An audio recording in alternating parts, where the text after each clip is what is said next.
I had no real interest. Then I thought I will try and find my natural mother. She wasn't particularly bothered in speaking to me, but she did alert me to who me natural father was, who turns out to be the most extraordinary character. And I honestly don't mean, oh, you know, he was a dustman who always used to sing at the Christmas do. Yeah. I mean, he was someone at the absolute heart of the British establishment and surrounded by extraordinary figures who are, not people I've entirely been in accordance with over the years. That's the thing. I mean, from a political point of view, and he has links to Kerry Packer, didn't he? Oh, yeah, all of that, yeah. More than links. He was a multi-millionaire, wasn't he? Multi-millionaire, backgammon champion, just a series of extraordinary things that are just sort of, I know people say, oh, you couldn't write it, but if you did try and write it, and even Jeffrey Archer would go, that's a bit far-fetched. Is he still alive? Jeffrey Archer? No, your dad. Your natural dad. I think Jeffrey Archer's still He's still writing books. If he isn't, and someone else is writing them for him, I'd never suggest that was the case. That'd make a change from it being the other way round. Yes. I'll have to tell my Jeffrey Archer umpire story. Well, go on. Then I'll tell you an umpire story. I was playing in a. I was with you. I was playing that day. Yeah. And we were playing. He was umpiring, and he said to me, went walking back to my right. He said to me, "Just appeal. I'll give it."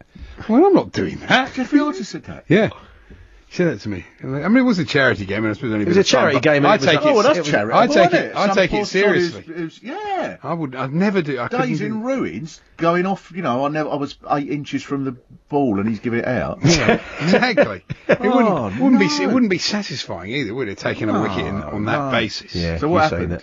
Well, I just didn't appeal. I wasn't going to do that at all. No. A great Corinthian spirit there. We've taken him literally. I appeal as the blokes hit me for 6.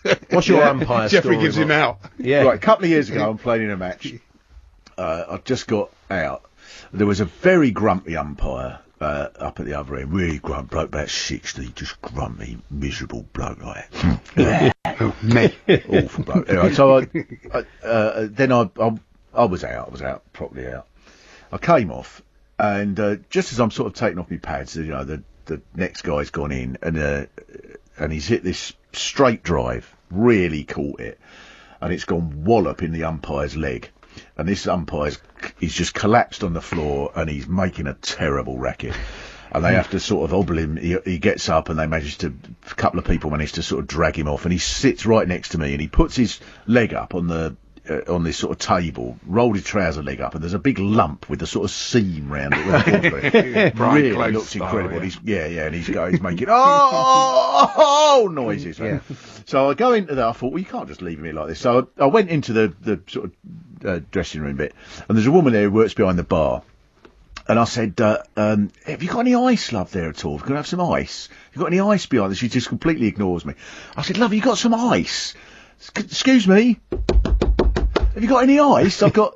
What? No, we've got no ice. I said, you must have some ice in a bar. And you can... All the while we can hear... I said, some ice.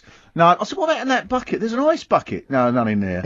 I said, oh, come on, you must have some. And eventually she goes over to the ice bucket and she gets about 2 little lumps out of it and puts it in a towel for me. Yeah. And then she gives it to me and she goes... He's my ex-husband. I've no bloody sympathy. And she knew him.